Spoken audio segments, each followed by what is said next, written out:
Satu atau dua? Ya,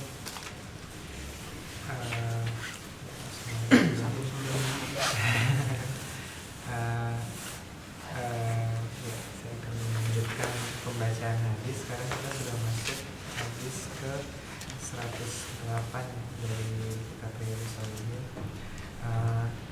Dari Abu Firas Rabi'ah Ibnu Ka'ab al-Aslami, pelayan Rasulullah SAW, yang juga termasuk ahli Sufah.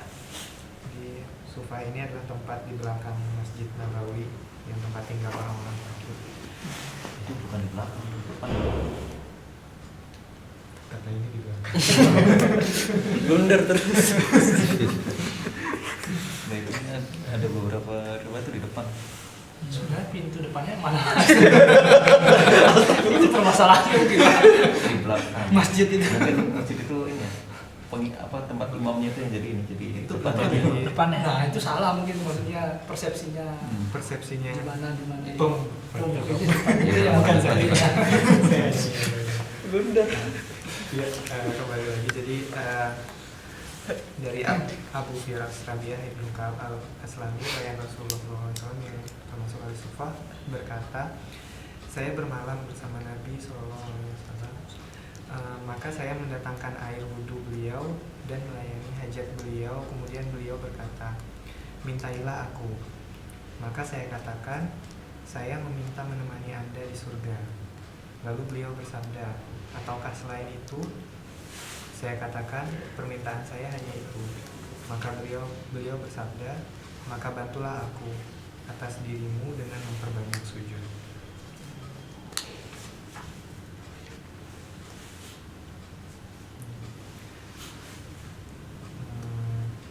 Lanjut hadis.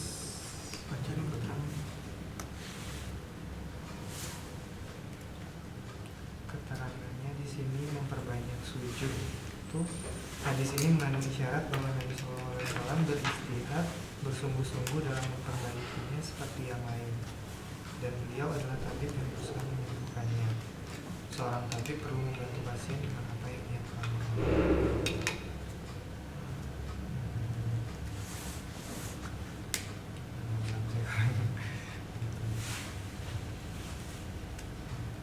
Lanjut hadis ke 109. Dari Abu Abdullah, ada yang mengatakan Abu Abdurrahman Sauban Maula Rasulullah SAW, dia berkata, saya mendengar Rasulullah SAW bersabda, hendaklah kamu memperbanyak sujud, karena kamu tidak melakukan sujud sekali untuk Allah, melainkan dengan sujud itu Allah mengangkat kamu satu derajat dan menghapus darimu satu dosa. Ya mungkin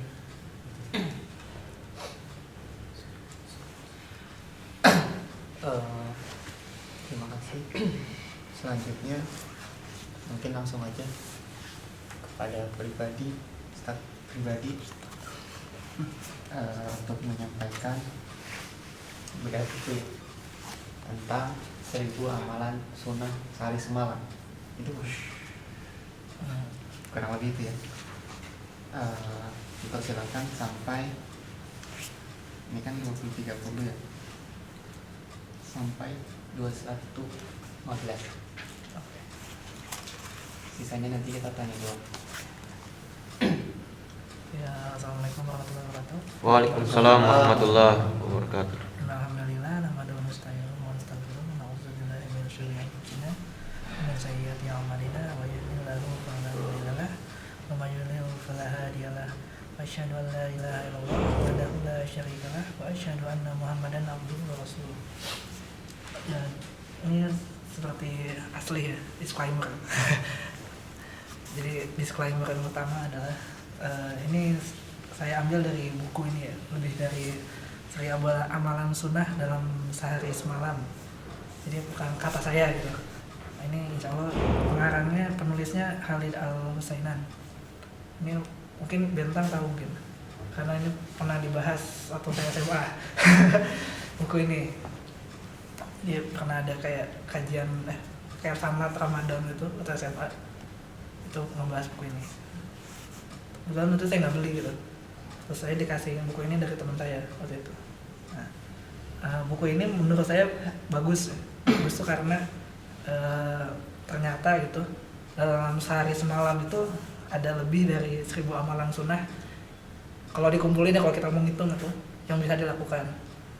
Nah cuman karena keterbatasan waktu dalam kesempatan kali ini mungkin gak semuanya gitu. Yang banyak yang saya lewat itu yang berkaitan dengan sholat sih. Karena banyak banget sunnah yang berkaitan dengan sholat. Soalnya kalau tentang sholat itu perlu dibahas khusus sendiri gitu. Kalau misalnya tentang sholat. Jadi dalam kesempatan kali ini sama saya nggak dibahas. Lalu mungkin waktunya nggak cukup. Nah terus seperti buku-buku pada umumnya gitu.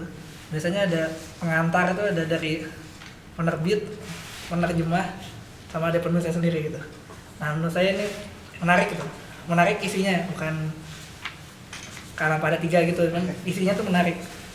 Yang pertama itu dari penerbit ya, dari penerbit itu bilang, jadi sungguhnya hal yang terpenting ketika seorang mengaku sebagai seorang muslim dan ia mencintai Rasulullah SAW adalah mengamalkan sunnah-sunnah Rasulullah SAW di dalam kesehariannya, baik dalam perkataan maupun perbuatannya.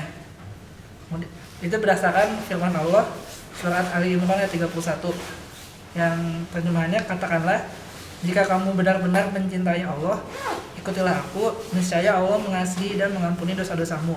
Allah Maha Mengampun, Maha Penyayang. Jadi sunnah itu tidak bisa dipisahkan dari Islam.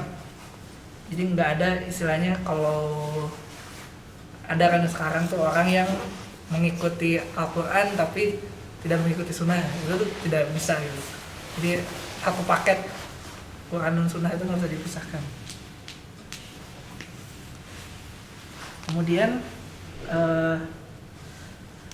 mungkin yang kalau baca mukadimahnya gitu ya, kalau zaman sekarang itu orang itu banyak yang mencintai dunia gitu, banyak yang cinta dunia, cinta dunia dan takut mati.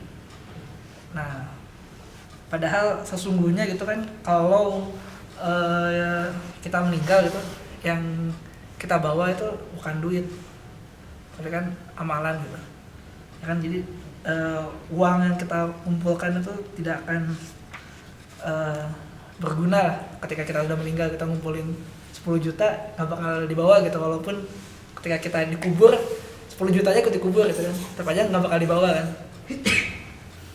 Nah makanya kalau di sini, makanya pas kalau baca di nulis kan ada itu ya, ada apa, mukadimah yang ditulis sama Rama. Benar saya nulis itu. Saya ngambil intisarinya gitu maksudnya. Nah kemudian yang penting lagi ini karena ini menyangkut ini tinggi rendahnya seorang mukmin itu diukur dengan itiba itu mengikuti sunnah Rasulullah SAW, sehingga ketika makin banyak sunnah yang ia jalankan maka semakin tinggi dan terhormat pula kedudukannya di sisi Allah. Jadi kalau di buku ini si penulis nih mengatakan, bagaimana seandainya salah satu di antara kita mengalami musibah dengan hilangnya harta, maka pastilah kita peduli terhadapnya, bersedih atau kehilangan tersebut, dan bersungguh-sungguh dalam mencarinya sampai kita mendapatnya kembali. Namun sayang sekali gitu, berapa banyak sunnah yang hilang dalam hidup kita. Apakah kita bersedih atasnya dan berusaha mempraktekannya dalam kehidupan nyata kita? Jadi sebenarnya ini pengingat saya juga ya, saya punya buku ini cuma kadang-kadang gak dipraktekin juga ya. Jadi mungkin sharing aja gitu. Sebenarnya banyak kok. Kalau kita mungkin dari hal kecil, dari mulai bangun tidur sampai tidur lagi tuh banyak benar yang bisa kita lakukan mengikuti sunnah. Nah terus di dalam buku ini juga pengertian sunnah yang dibahas dalam buku ini adalah sunnah yaitu diberikan ganjaran pahala bagi orang yang melakukannya dan tidak mendapatkan dosa bagi orang yang meninggalkannya.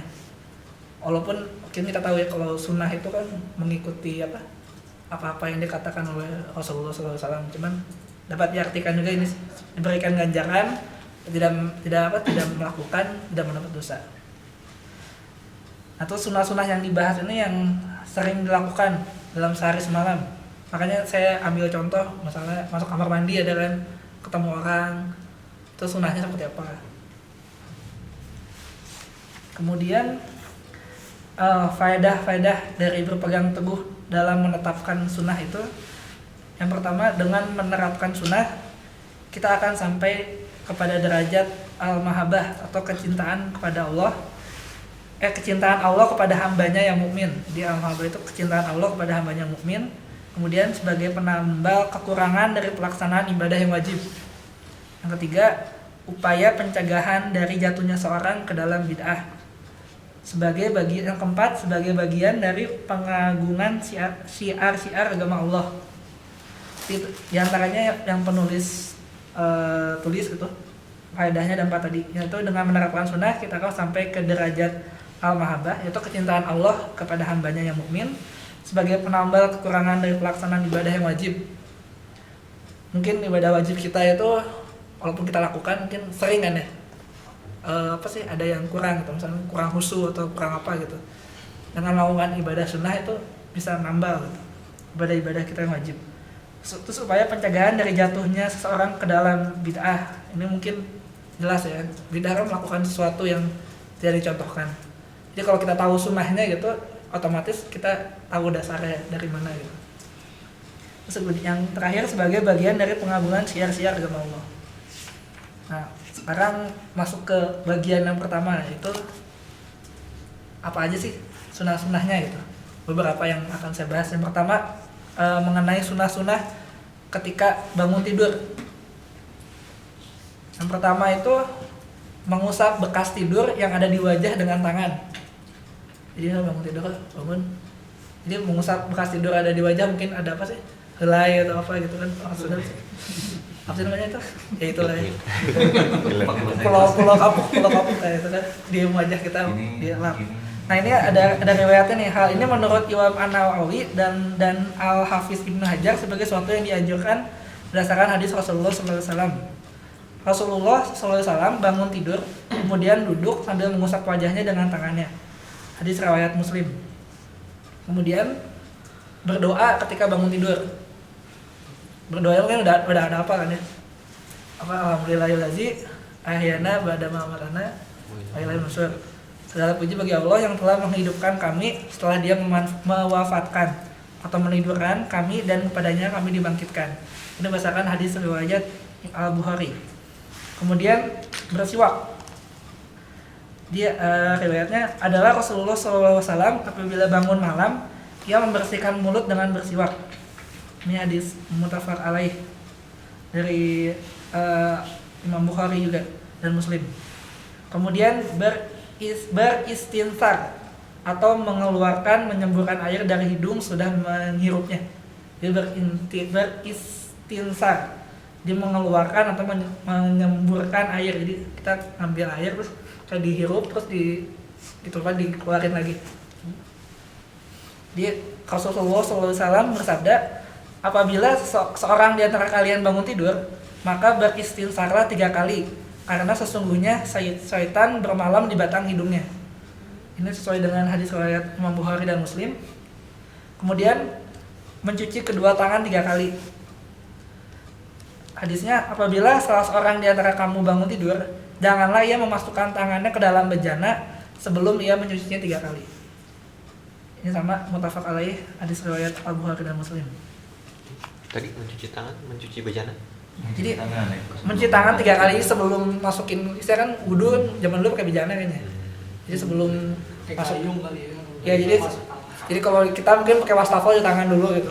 Dan biasanya kita kan wudunya nggak pakai bejana kan. Kalau zaman sekarang mungkin pakai shower atau apa gitu. Bejana itu bukan itu loh. Bejana? Bejana itu ini apa? Masker. Barang-barang yang lain gitu. Oh, barang yang lain ya? Jadi sebelum makan itu, iya. makanan dan minuman, cuci tangan dulu gitu. Oh, jadi sebelum kamu bangun tidur sebelum kamu apabila saudara kamu bangun tidur, janganlah ia masukkan tangannya ke dalam bejana sebelum ia mencuci 3 kali. Cuci tangan dulu 3 kali. Bangun tidur masak kan. Ya, jadi kalau urutannya ya, mungkin bangun ngelap dulu, terus baca doa, terus bersiwak, jadi kamar mandi, terus beristinsar, cuci tangan 3 kali. Urutannya saya nggak tahu ya, cuman bisa diatur lah. Intinya itu Ini bukan berdasarkan urutan gitu. Cuman salah satu sunah-sunahnya seperti itu kurang lebih untuk mengenai sunnah ketika bangun tidur. Nah, selanjutnya ada 5 tadi ya. Kemudian yang selanjutnya adalah sunnah-sunnah yang berkaitan dengan keluar masuk kamar mandi. Yang pertama masuk dengan kaki kiri dan keluar dengan kaki kanan. Ini udah umum diketahui ya. Kita masuk kamar mandi kan sehari semalam tuh mungkin banyak ya, nggak terhitung, tergantung situasi dan kondisi kan. Jadi dibiasain aja gitu kan, masuk kiri keluar kanan. Kalau udah biasa, insya Allah udah aman lah. Terus kemudian berdoa ketika masuk kamar mandi. Doanya itu Allahumma inni a'udzubika minal khubuthi wal khobais. Ya Allah, sesungguhnya aku berlindung kepadamu dari godaan setan laki-laki dan setan perempuan. Ini hadisnya muttafaq alaihi, hadis Bukhari dan Muslim. Kemudian setelah itu kalau keluar itu doa juga. Jadi masuk kaki kiri. Jadi kalau saya ya, kalau masuk kamar mandi itu kita doanya itu di luar. Jadi sebelum masuk kita doa gitu. Jadi berdoa dulu baru masuk. Nah, tapi kalau keluar, setahu saya keluar dulu baru berdoa. Nanti didiskusikan. Yang saya pernah dengar sih gitu. Jadi kalau masuk doa dulu, kalau keluar dulu berdoa. Yang saya dengar begitu. Mungkin nanti ada yang bisa menambahkan. Nah, doa keluar kamar mandi ini singkat. Hanya ini, Gufron. Nah, aku minta ampun kepadamu. Hadis riwayat seluruh penyusun kitab-kitab Sunan kecuali An-Nasai.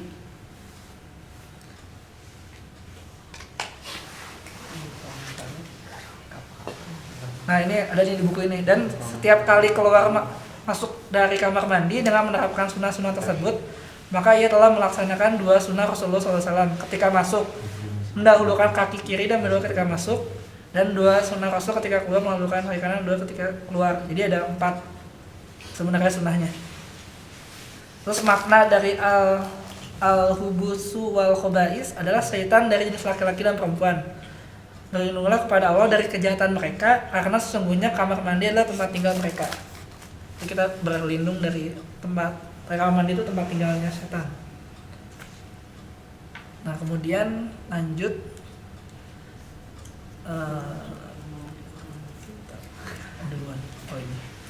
Nah, ini mengenai siwak. Selanjutnya mengenai siwak. Jadi kan ada yang pas bangun tidur ada siwak. Nah, siwak itu sebenarnya gak hanya bangun tidur sih.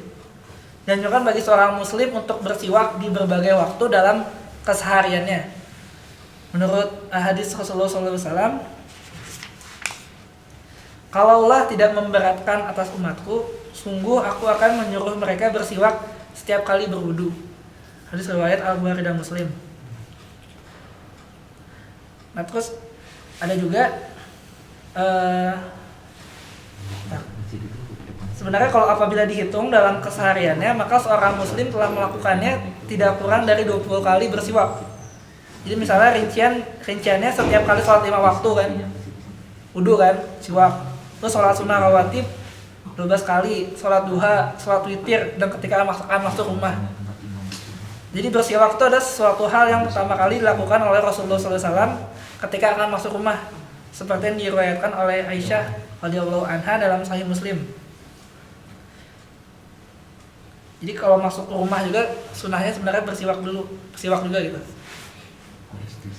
Cuman kalau masalah gosok gigi gitu ya, bedanya siwak dan gosok gigi saya kurang tahu juga sih.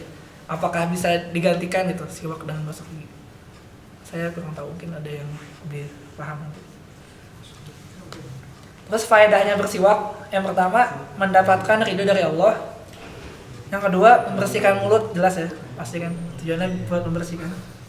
Kemudian berdasarkan penelitian itu katanya siwak itu mengandung banyak sekali materi yang bermanfaat bagi gigi dan gusi. Antara lain mengandung materi-materi yang dapat membasmi kuman, mengandung materi-materi yang dapat membersihkan gigi dan gusi, mengandung materi-materi yang dapat menjaga kebersihan gigi. Terus mengandung materi-materi yang wangi dapat merubah bau mulut yang tidak sedap. Nah, selanjutnya setelah bersiwak, adalah mengenai sunnah dalam memakai sandal dan sepatu.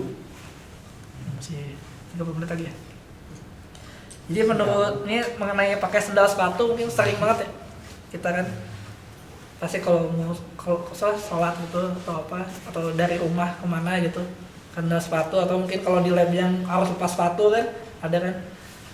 Jadi apabila di antara kamu memakai sandal atau sepatu maka mulailah dengan yang kanan. Dan apabila melepas sandal atau sepatu, mulailah dengan yang kiri. Dan pakailah sandal atau sepatu secara bersamaan, memakai keduanya atau melepaskannya secara bersamaan. Hadis riwayat Muslim. Jadi kita nggak boleh pakai sebelah doang maksudnya kayaknya. Oh. Ya secara bersamaan tuh maksudnya pakai sepatunya dua-duanya kiri kanan gitu. Nggak cuman kanannya doang atau kirinya aja terus kita jalan loncat-loncat gitu. Jadi disunahkannya gitu. Jadi pakai yang kanan dulu, terus pakai yang kiri. Terus lepasnya kiri dulu, terus pakai kanan. Dan pakailah sepatu secara bersamaan, memakai keduanya gitu. Dan memakai keduanya. Jadi jangan satu kiri terus loncat-loncat kayak main engklek gitu. Terus tidak disunahkan gitu seperti itu. Selanjutnya sunah-sunah dalam berpakaian. Nah ini berpakaian juga pasti tiap hari kita berpakaian ya. Pasti kan. Kecuali kalau nggak pernah ganti baju itu beda ceritanya. Nah salah satu permasalahan yang kerap kali dialami oleh kebanyakan manusia dalam keseharian adalah melepas dan memakai pakaian. Baik untuk cuci pakaian, tidur atau yang lainnya kan. Jadi sunah-sunahnya yang berkaitan dengan melepas dan memakai pakaian adalah yang pertama mengucapkan bismillah. Jadi hal ini diucapkan baik ketika melepas maupun memakai pakaian. Imam An-Nawawi berkata mengucapkan bismillah adalah sangat dianjurkan dalam seluruh perbuatan. Kemudian berdoa ketika memakai pakaian. Hadis Rasulullah SAW ini panjang ya. Jadi doanya sih cuma panjang. Jika Rasulullah SAW idza labisa sauban au qamisan au ridaan au imamatan yaqul Allahumma inni as'aluka min khairihi wa khairi ma suni'alah wa a'udzubika min syarrihi wa syarri ma suni'alah. Jadi Rasulullah SAW apabila memakai pakaian, baju, lengan panjang, jubah atau kopiah, beliau selalu berdoa, ya Allah, aku mohon kepadamu untuk memperoleh kebaikan dan ya Allah, aku memohon kepadamu untuk memperoleh kebaikannya dan kebaikan dari tujuan pakaian ini dibuat. Dan aku berlindung kepadamu dari keburukannya dan keburukan tujuan pakaian ini dibuat. Hadis riwayat Abu Dawud, At-Tirmizi, Ahmad dan disahihkan oleh Ibnu Hibban. Kemudian sesuai dengan syariat Muslim dan disetujui oleh Az-Zahabi, memulai dengan yang sebelah kanan ketika akan memakai pakaian. Berdasarkan hadis Nabi SAW, apabila kalian memakai pakaian, maka mulailah dengan yang sebelah kanan. Hadis riwayat At-Tirmizi, Abu Dawud dan Ibnu Majah. Dan hadis ini sahih. Kemudian melepaskan pakaian atau celana dengan mendahulukan yang sebelah kiri. Jadi mirip ya dengan pakai sepatu sendal itu. Pokoknya kalau pakai kanan, kalau lepas kiri, itu kan jawabannya. Biasanya dulu ya. Biasanya kanan mana yang enak dulu ya. Ya sunahnya sebenarnya. Oke, selanjutnya sunnah yang berkaitan dengan keluar masuk rumah. Nah ini juga pasti tiap hari kita keluar masuk rumah kan, apalagi anak kuliah gitu kan, ke kampus kan. Kecuali kalau Kupu-kupu. nggak pernah ini, kalau nggak pernah Kuliah kampus pulang. di rumah terus. Jadi Imam An-Nawawi berkata sangat dianjurkan untuk mengucapkan bismillah, memperbanyak zikir pada Allah dan bersalam. Jadi yang pertama zikir pada Allah ketika masuk rumah. Berdasarkan hadis Rasulullah SAW, apabila seseorang memasuki rumahnya kemudian berzikir pada Allah ketika akan masuk dan ketika akan makan, maka syaitan berkata, aku tidak akan bermalam di tempat kalian dan tidak akan makan malam. Hadis riwayat Muslim nomor 2018. Kemudian berdoa ketika masuk rumah. Berdasarkan hadis Nabi SAW, Allahumma inni as'aluka khairal maulaji wa khairul makhraji bismillahi wa lajna wa bismillahi kharajna wa 'alallahi rabbina tawakkalna. Ya Allah, sesungguhnya aku memohon kepadamu kebaikan ketika masuk dan kebaikan ketika keluar. Dengan menyebut nama Allah, kami masuk dan kami keluar. Dan hanya kepada Allah, Rabb kami bertawakal. Kemudian dia memberi salam kepada keluarganya di rumah. Jadi yang sudah berkeluarga di rumah itu beri salam. Berdasarkan hadis riwayat Abu Daud. Yang tidak berkeluarga juga ngasih salam kita pribadi. Ya. Keluarganya kan ahlinya banyak. Ini kalau kemudian beri salam kepada keluarganya di rumah. Jadi kalau ada yang makan di rumah, jangan lupa ya. Kalau orang Jepang kan misalnya tadaima gitu kan, sampai rumah. Tadaima. Nah kita assalamualaikum gitu kan. Udah jam sempurna gitu. Kemudian selanjutnya sunahnya lagi ketika masuk keluar rumah ini bersiwak. Jadi apabila Rasulullah SAW apabila masuk ke rumahnya, beliau memulai dengan bersiwak. Jadi selain berzikir, berdoa, juga bersiwak. Itu berdasarkan hadis riwayat Muslim. Kemudian mengucapkan salam berdasarkan firman Allah SWT, "Faiza dakhaltum buyutan fasalimu ala anfusikum tahiyatan min indillahi mubarakatan thayyibah." Maka apabila kamu masuki suatu rumah dari rumah-rumah ini, hendaklah kamu memberi salam kepada penghuninya, yang berarti memberi salam kepada dirimu sendiri, salam yang ditetapkan dari si Allah yang diberkahi lagi baik. Surat An-Nur ayat 61. Nah, kemudian apabila keluar dari rumah, jadi yang merupakan sunnah untuk diucapkan adalah Bismillahi tawakkaltu 'alallah wala haula wala quwata illa billah. Dengan menyebut nama Allah, aku bertawakal kepada Allah, tidak ada daya dan kekuatan kecuali dengan pertolongan Allah. Mungkin udah pada hafal ya doa ini, sering dari SD. Kemudian dikatakan ketika itu engkau telah dicukupi, dipelihara, diberi petunjuk, dan kemudian syaitan pun menjauhimu. Hadis riwayat At-Tirmizi dan Abu Dawud.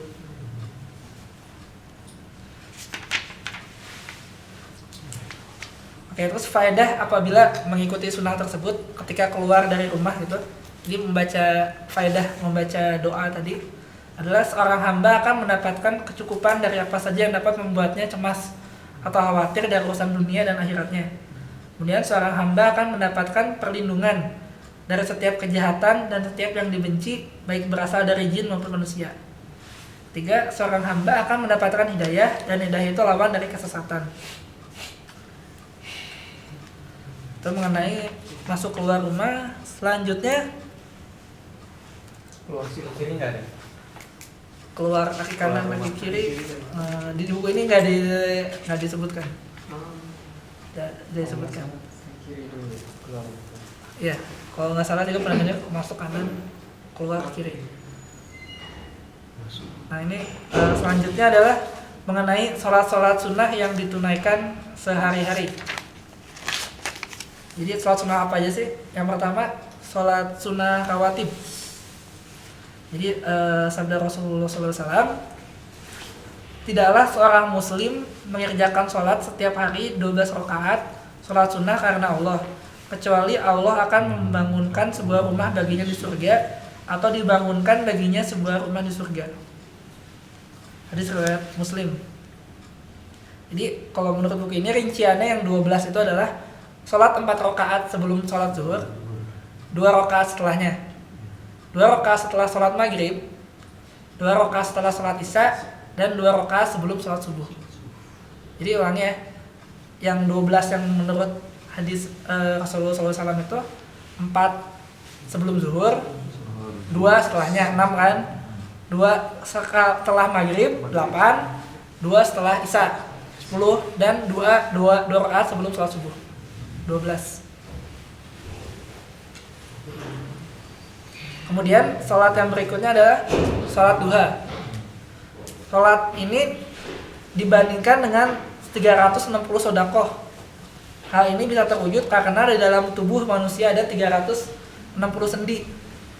Setiap sendi tersebut membutuhkan sedekah setiap harinya. Jadi masalah Wah, persendian masalah persendian ini tuh ada di Sahih Muslim nomor 1007 dalam kitab Az-Zakah bab bayanu anna isma sadaqah yaku wala kulinaun minal ma'ruf.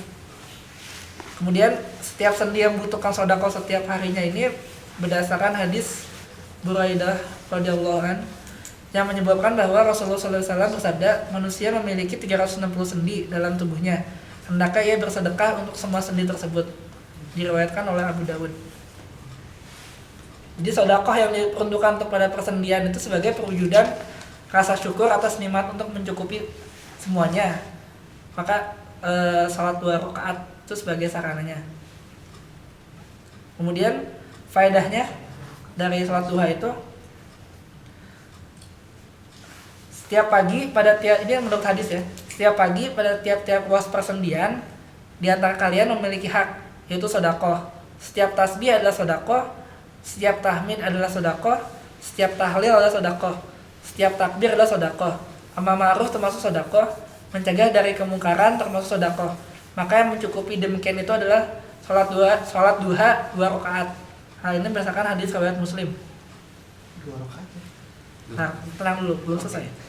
Nah, dalam penjelasan yang lain ada pada hadis dari Abu Hurairah radhiyallahu an bahwasanya ia berkata, aku telah diberikan nasihat oleh kekasihku Rasulullah SAW dengan 3 hal, yaitu berpuasa 3 hari 13 sampai 15 pada setiap bulan Hijriah, 2 rakaat salat duha dan salat witir sebelum aku hendak tidur. Berdasarkan hadis riwayat Bukhari. Kemudian waktu salat duha itu kapan? Waktu salat duha adalah mulai dari 1/4 jam setelah terbitnya matahari sampai kurang lebih 1/4 jam sebelum salat zuhur. Kemudian waktu yang paling utama untuk menunaikan adalah ketika terik matahari mulai menyengat.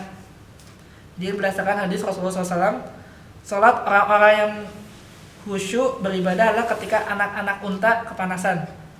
Jadi katanya teriknya itu kalau anak-anak unta itu udah mulai kepanasan. Saya kurang tahu ya, belum pernah ke Arab gitu. Seperti apa gitu, mungkin kalau di Indonesia mungkin jam 8 pagi gitu ya. Ini berdasarkan hadis ya, hadis riwayat Muslim.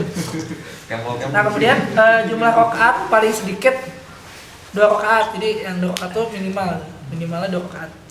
Sedangkan jumlah maksimalnya ada yang bilang 8 rakaat. Ada yang pendapat lain yang bilang bahwa jumlah maksimal rakaat salat duha itu tidak ada batasannya. Kemudian salat sunat yang lain itu yang kedua ya. Tadi kan rawatib, yang kedua salat duha, yang ketiga itu salat sunat sebelum salat asar.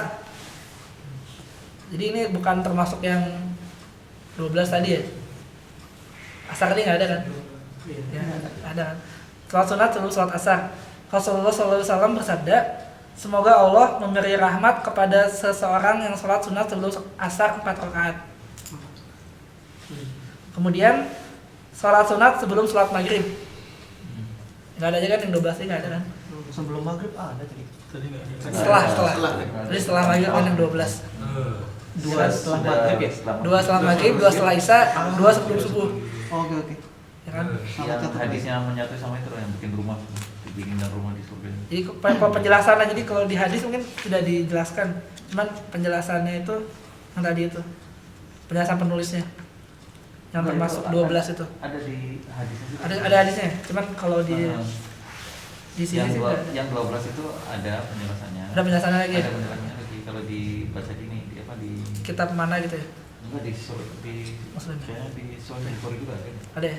Cuman sudah di buku ini tidak disebutkan itunya di mana. Ya karena yang 12 itu beda-beda pendapat juga. Ada yang menyatakan setelah Isya itu ada 4 gitu. Oh iya. Itu ada hadisnya kalau misalnya Kitab saya. Jadi salat sunat sebelum salat maghrib ya. Hadisnya itu Rasulullah SAW bersabda, salatlah sebelum salat maghrib.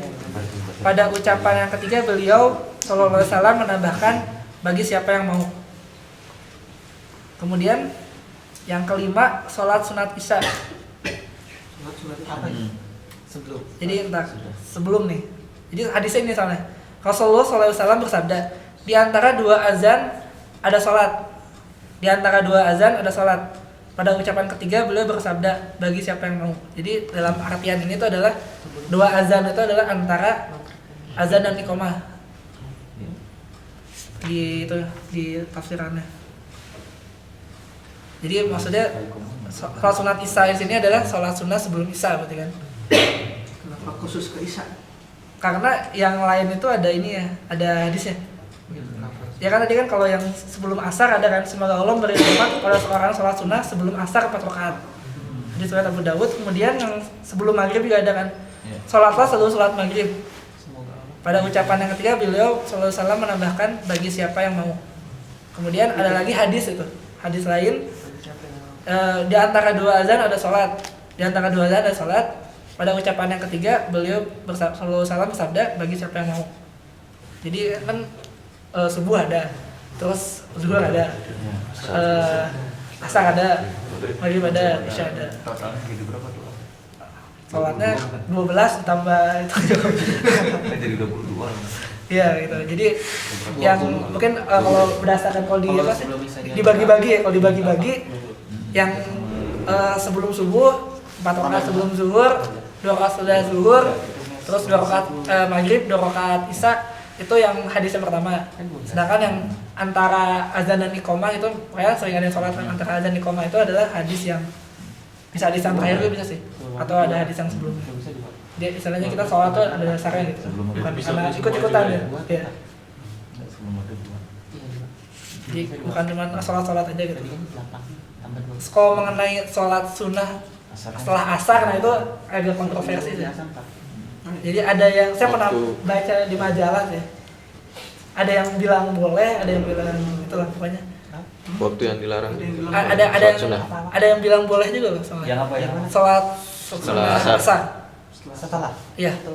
Kalau setelah asar itu yang Ada yang bilang boleh lah, ada yang bilang boleh. Nah, kalau yang kuat pendapatnya itu kan ini kan ada Iya, berbagai ada macam pendapat pendapat ya. ya. Saya pernah ngaji, saya juga sumbernya kurang begitu jelas karena belum baca sumbernya nih. Nah, pendapat yang paling kuat itu setelah asar itu tidak ada sholat lagi gitu loh. Sama setelah subuh itu tidak ada sholat lagi sampai mataharinya berapa tombak gitu kan di atas. Pompat kan, sholat duha itu kan, ada sholat duha. Ya itu aja sih. Pendapat yang kuatnya itu. Ya cuman kalau nggak salah ya, yang saya pernah baca itu yang dibolehkan ya, cuman jadi saya lupa soalnya itu dari majalah apa sih? Majalah lupa saya majalah juga dulu.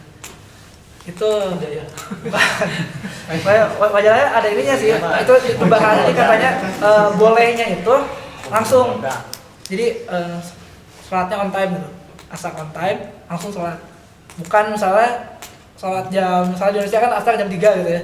Sholatnya jam 5:30 gitu, 5:30. Terus udah gitu sholat gitu. Sholat sunnah setelahnya ya. Jadi ya katanya yang dibolehkan itu yang langsung katanya.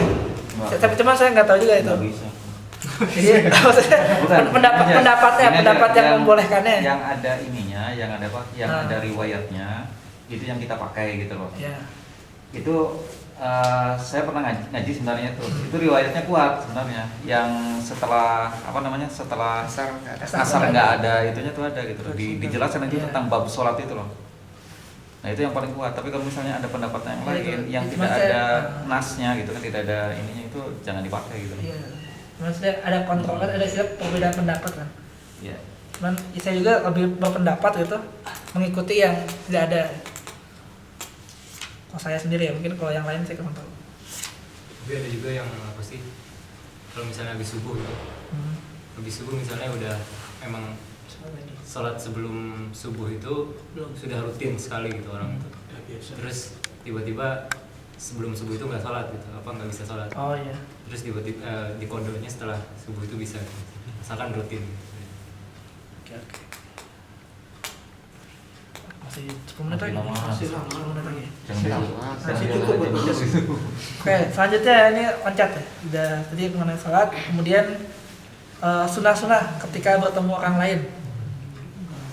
Nah, pertama itu mengucapkan salam. Hal ini berdasarkan hadis bahwasanya seseorang bertanya kepada Rasulullah SAW, amalan apakah yang terbaik di dalam Islam? Rasulullah SAW menjawab, memberikan makanan dan mengucapkan salam kepada orang muslim yang engkau kenal maupun yang tidak engkau kenal. Kemudian ada hadis lagi dari Imran bin Husain, ia berkata, seorang laki-laki datang kepada Rasulullah SAW. Lalu dia berkata, Assalamualaikum. Maka Rasulullah menjawab salam atasnya, kemudian duduk. Rasulullah SAW berkata, 10. Kemudian datang orang lain, lalu dia berkata, Assalamualaikum warahmatullahi. Maka Rasulullah SAW menjawabnya, kemudian dia duduk. Rasulullah berkata 20. Kemudian datang orang yang lain lagi, lalu dia berkata, Assalamualaikum warahmatullahi wabarakatuh. Rasulullah SAW berkata 30. Hadis riwayat Abu Dawud dan dihasankan oleh At-Tirmizi. Jadi maksudnya yang tadi itu, yang hadis kedua itu adalah sayang gitu kalau kita cuman ngomongnya Assalamualaikum. Jadi lebih panjang, lebih baik. Kurang lebih seperti itu. Karena Tapi kasihan yang jawab. jadi gini, WWW. berapa pahala yang hilang dari diri seseorang yang hanya merasa cukup dengan sebagian dari lafaz salam karena enggan untuk menyempurnakan lafaz salam tersebut. Padahal dia pantas untuk mendapatkan 30 kebaikan apabila ia menyempurnakannya. Sedangkan nilai kebaikan yang ada sekurang-kurangnya 10 kebaikan. Maka apabila dikumpulkan akan menjadi 300 kebaikan dan terkadang dapat berlipat ganda. Jadi misalnya kita sering ketemu gitu kan, kalau cuman dikit doang kan sayang. Jadi ini kalau penulis ini menyatakan bahwa biasakanlah lisanmu untuk senantiasa menyempurnakan lafaz salam tersebut hingga sempurna pada lafaz wabarakatuh semata-mata untuk mendapatkan pahala yang agung.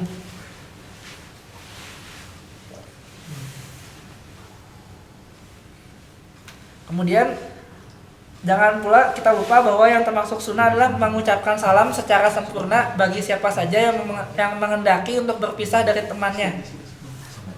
Jadi berdasarkan hadis, apabila salah seorang di antara kalian tiba di suatu majelis, hendaklah memberi salam. Dan bila akan meninggalkan majelis, bukankah yang pertama itu lebih baik dari yang kedua? Hadis riwayat Ad-Dawud At-Tirmizi. Dia apabila sunnah mengucapkan salam ketika masuk dan keluar dari masjid dan dari rumah tersebut dikumpulkan. Jadi banyak itu sunnah yang bisa kita kumpulkan. Apalagi kalau kita misalnya sering ketemu orang gitu di jalan, itu setiap kali salam banyak banget sunnah yang sudah kita lakukan. Kemudian hal berikutnya adalah sunnah yang berkaitan bertemu dengan orang lain adalah bermuka manis. Jadi bukan muka yang nulisin gula ya, bukan. Atau senyum. Kalau muka manis dikasih gula kan, itu bukan. Dia senyum. Jadi Rasulullah SAW bersabda, janganlah engkau meremehkan perbuatan kebaikan dari sesuatu apapun walaupun sekedar menyambut saudaramu dengan muka yang manis. Ini riwayat Muslim. Jadi jangan misalnya ini Pak Mas Udin gitu ketemu muslimin bosan bete gitu kan, jangan buka masam gitu kan. Dia lagi. Kemudian selanjutnya berjabat tangan. Rasulullah SAW bersabda, tidaklah dua orang muslim saling bertemu lalu keduanya berjabat tangan, melainkan diampunkan dosa keduanya sebelum keduanya saling berpisah. Hadis riwayat Abu Dawud, At-Tirmizi dan Ibnu Majah. Jadi kalau menurut Imam An-Nawawi, beliau berkata, ketahuilah bahwa berjabat tangan sangat dianjurkan pada setiap kali pertemuan. Imam An-Nawawi menyatakan dianjurkan. Ketemu terus salam.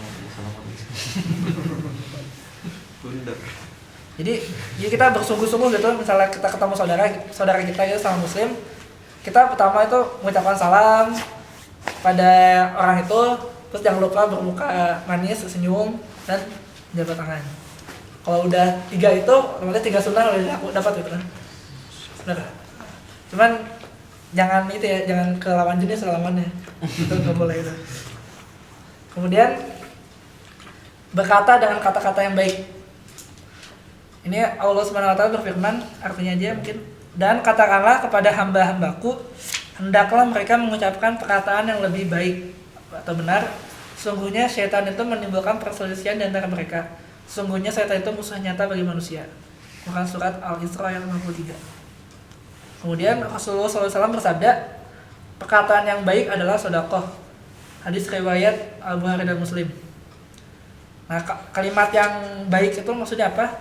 Di kalimat yang baik itu meliputi zikir, doa, salam, sanjungan yang tulus, akhlak yang terpuji, dan tingkah laku yang baik. Jadi kalimat yang baik bagi manusia merupakan amalan dapat memikat hati, melapangkan jiwa, dan memberikan ketenangan dalam hatinya. Jadi kalimat yang baik itu cerminan atas apa yang ada dalam hati seorang mukmin, baik berupa cahaya, hidayah maupun taufik. Itu yang berkaitan dengan bertemu orang lain. Selanjutnya sunnah ketika makan. Nah ini otomatis kita pasti insya Allah makan terus ya. Apalagi musim dingin kan. Jadi yang utama sunnah sebelum makan. Tasmiyah di sini adalah membaca Bismillah tanpa ada tambahan Ar-Rahman Ar-Rahim. Ini cukup Bismillah saja. Untuk makan kan? Ya. Ini berdasarkan hadis Rasulullah SAW. Iya. Apabila salah seorang di antara kalian makan makanan, maka ucapkanlah Bismillah. Jika lupa membacanya pada permulaan makan, maka ketika ingat di tengah-tengah makan, ucapkanlah Bismillah fi awalihi wa akhirihi. Dia menyebut dengan menyebut nama Allah dari awal makan sampai yang terakhir. Hadis riwayat At-Tirmizi dan Abu Daud. Jadi kalau disunahkannya baca Bismillah. Jadi Bismillah saja. Terus misalnya udah makan asik gitu, lupa gitu. Kita Bismillahi fi awalihi wa akhirihi. Jadi dari awal. Kenapa? Ini nggak ada keterangannya. Makan besar, makan kecil. Nah ini itu tidak ada hadisnya. Maksudnya saya nggak tahu sih. Cuman yang disunahkan itu Bismillah. Nah itu untuk ini, untuk semua makan ya?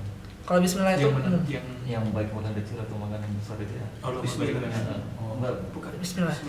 Allah, jadi Allahumma barik lana fima razaqtana itu nggak ada ininya, nggak ada hadisnya, nggak ada riwayatnya.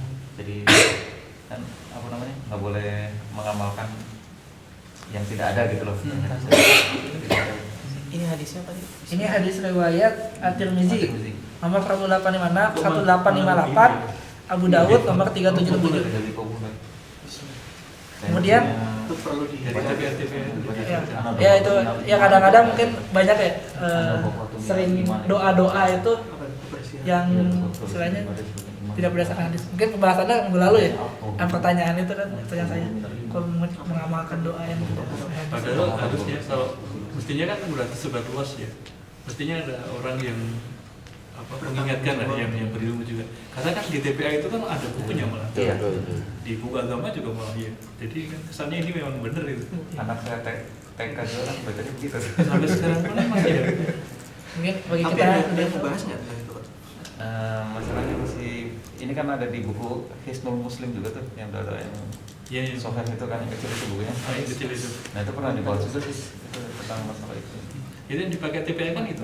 Iya. Jadi Nah itu hadisnya tuh ada apa? Ada yang cacat atau apa gitu kan? Oh iya. Kalau misalnya yang anak waktu minat iman itu nggak ada terus tolabul apa tolabul ini walau bisin itu nggak ada. pada Cina nggak ada itu. Nggak ada.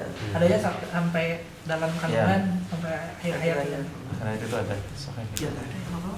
Kalau boleh Yang walau tolabul ini walau bisin gitu sampai ke Cina. Sampai negeri Cina itu Oh, nggak lagi ada. sampai negeri Cina itu. Yang ada tuh hadisnya menurutlah ilmu dari dalam buayan hingga